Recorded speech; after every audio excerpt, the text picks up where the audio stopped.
C'est-à-dire essayer tout doucement, progressivement, si on n'a pas une passion pour les légumes, d'y aller. L'estomac humain normal, ça contient à peu près au maximum de 2 kilos. Donc quand vous mangez 300 ou 400 grammes de légumes et puis que vous buvez, mettons, 2 grands verres, vous avez quasiment rempli la moitié de votre estomac. C'est un excellent aliment, surtout le poisson gras, parce que le poisson gras, la graisse du poisson est une graisse fondamentalement différente de la graisse des animaux à 4 pattes qui vivent sur Terre. La graisse du porc ou la graisse de l'agneau ou les morceaux gras du bœuf, en général, encrassent les artères. Et le gras du poisson, le gras du saumon, le gras du maquereau, le gras du thon, etc., décrasse les artères.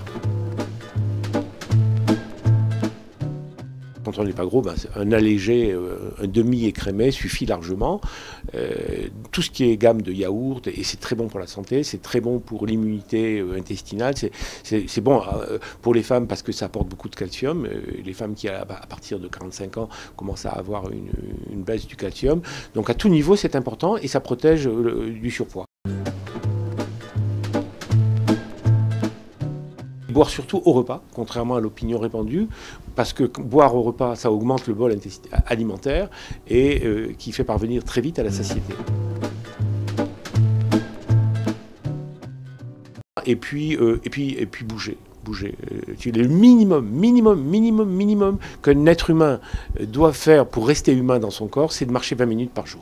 On ne peut pas faire moins. C'est-à-dire que l'activité physique, elle agit un peu sur les calories, bien sûr, elle brûle des calories, mais ce n'est pas fondamentalement le cœur du problème. L'activité physique, surtout, fait sécréter par le cerveau de la sérotonine et de la dopamine. La première est l'hormone du bonheur, enfin le médiateur chimique qui favorise l'humeur et l'accès à l'épanouissement. Et la dopamine, c'est le médiateur qui donne envie de vivre, qui donne le moteur, l'énergie vitale, si vous voulez. Donc, quand vous bougez suffisamment, vous êtes plus épanoui, plus heureux, et donc vous avez plus d'aptitude à maîtriser l'aliment. Parce que la dépendance à l'aliment, la compulsivité face à l'aliment, c'est une maladie du bonheur.